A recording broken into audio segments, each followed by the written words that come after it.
राहुल गांधींकडून मोदींचा इटलीच्या महिला राष्ट्रप्रमुखाचा अपमान. राहुल गांधींचा चिछोरेपणा अशोभनीय. राहुल गांधींनी देशाची माफी मागावी. मुख्यमंत्री फडणवीस आक्रमक. काल राहुल गांधींनी पंतप्रधान मोदींची नक्कल केली होती. देशाच्या प्रधानमंत्र्याचा तर अपमान केलाच, पण त्याच वेळी इटलीच्या महिला राष्ट्रप्रमुखाचा इतक्या खालच्या दर्जाला जाऊन त्यांनी जो अपमान केला, या देशामध्ये अशी छछोरगिरी यापूर्वी कुठल्याही नेत्याने केली नव्हती.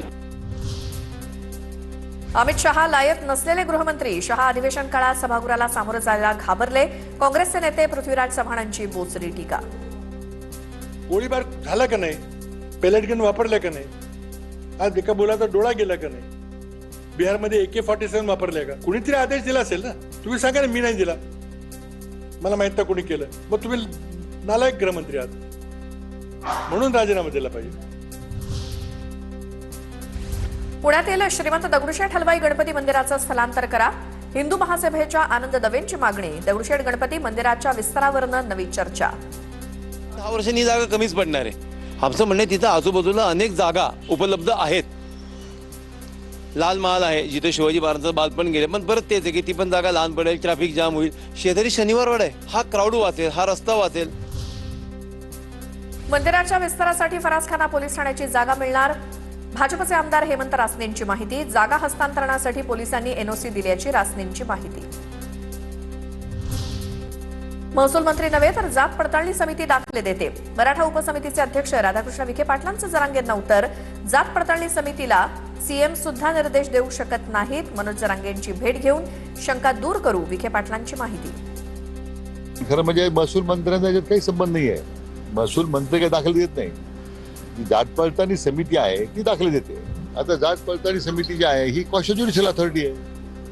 त्याला मी काय माननीय मुख्यमंत्री सुद्धा डायरेक्शन देऊ शकत नाही ना. बावनकुळे व्यथित झाले, त्याचं वाईट वाटलं. यापुढे बावनकुळेंवरती व्यंग करणार नाही, मात्र पुन्हा चूक झाल्यास माफही करणार नाही, जरांगेंचं भाष्य. तुम्ही आईचं नाव घेतलं, आमच्यावरती मराठींचे संस्कार आहेत. तुम्हाला पहिल्या वेळेस आम्ही माफ करतो, तुम्हाला सोडून देतो. तुमच्यावरती व्यंग मी करणार नाही इथून पुढं. कारण मराठी आम्ही एकदा दोनदा माफ करतो, सोडून देतो, पण याच्यानंतर जर चूक झाली तर सोडणार नाही. आंदोलकांनी आक्रमक राहावं, पण भटकता कामा नये. कुणावरही वैयक्तिक व्यंग नको, प्रसाद लाड यांचा जरांगेंना सल्ला. 17 तारखेनंतर जरांगेंची भेट घेणार असल्याची माहिती. जरांगे पाटील आक्रमक होता असं दिसतं चित्र. ते आक्रमक नेहमीच असतात आणि आंदोलनकर्त्याने आक्रमक राहायला पाहिजे, पण आक्रमकता ही त्याच्या विषयाला धरून राहिली पाहिजे. ती आक्रमकता कुठे भरकटत गेली नाही पाहिजे, ही माझी विनंती त्यांना राहील. मी भोळा असतो तर भाजपवाल्यांनी कधीच खाऊन टाकलं असतं. जळगावमधील दूध संघाच्या कार्यक्रमात गुलाबराव पाटलांचं वक्तव्य. गिरीश महाजनांना उद्देशून वक्तव्य केल्याची चर्चा.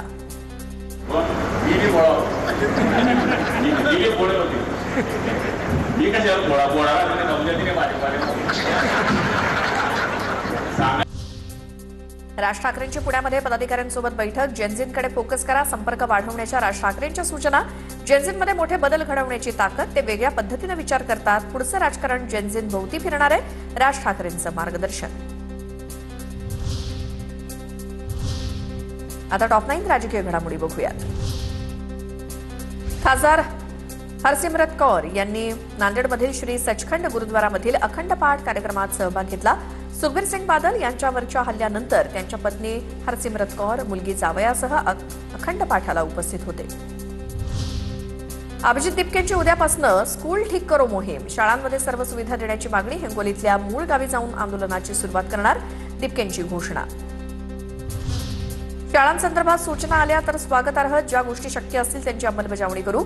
दिपकेंच्या आंदोलनावरती शालेय शिक्षण मंत्री दादा भुसेंची प्रतिक्रिया. नाही, निश्चितपणे आपल्या या महाराष्ट्रातून किंबहुना कुठूनही शाळेच्या संदर्भातल्या काही चांगल्या सूचना आल्या तर त्या स्वागतार्ह आहेत आणि जे जे शक्य आहे त्याची आपण अंमलबजावणी करू. फडणवीस केंद्रात शिक्षण मंत्री होणार अशी चर्चा. आम्हाला चांगला शिक्षण मंत्री पाहिजे, काँग्रेसच्या पृथ्वीराज चव्हाणांचं वक्तव्य. तर तुमच्या पक्षात नसेल तर इतर पक्षातला शिक्षण मंत्री बनवा, असं देखील भाष्य. फडणवीस केंद्रात जाऊन शिक्षण मंत्री बनणार अशी चर्चा आहे. त्यामुळे त्यांचे ते अंतर्गत राजकारण. काँग्रेस काय होणार नाही, मी होणार नाही, शरद पवार होणार नाहीत, काय कोण आहे, भाजपचाच कोणतरी होईल. भाजपचं कोण आहे, तरी UPचा माणूस आहे, गुजरातचा माणूस आहे, नागपूरचे 2 जण आहेत.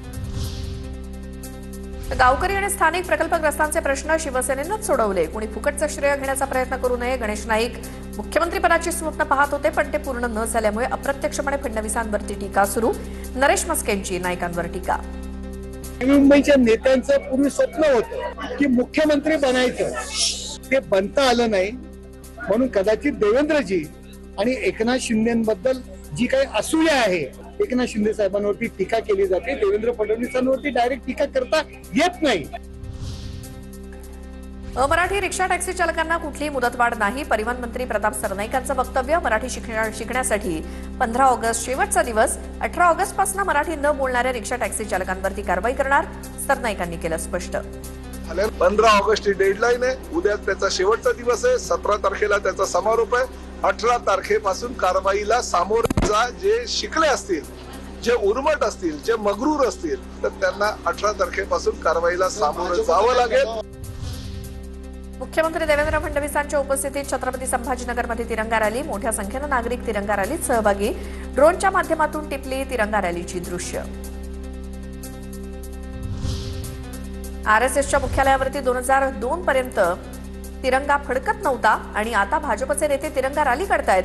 सबकाळांची भाजपच्या तिरंगा रॅलीवरती भोसरी टीका. अब आया ऊंट पहाड के नीचे असं म्हणत डिवचलं. राष्ट्रीय स्वयंसेवक संघावर 2002 पर्यंत तिरंगा फडकत नव्हता. त्या संदर्भामध्ये त्यांनी देशाची माफी मागावी आणि आता जे तिरंगा यात्री करतात आहेत त्यांना मी देर आहे दुरुस्त आहे म्हणणार नाही. अब आया ऊंट पहाड के नीचे. काँग्रेस अध्यक्ष मल्लिकार्जुन खरगेंच्या समर्थनार्थ पुण्यामध्ये आंदोलन. उत्तराखंडमध्ये खरगेंच्या कार्यक्रमस्थळी भाजपच्या कार्यकर्त्यांनी गोमूत्र शिंपडल्याच्या प्रकरणाचा निषेध.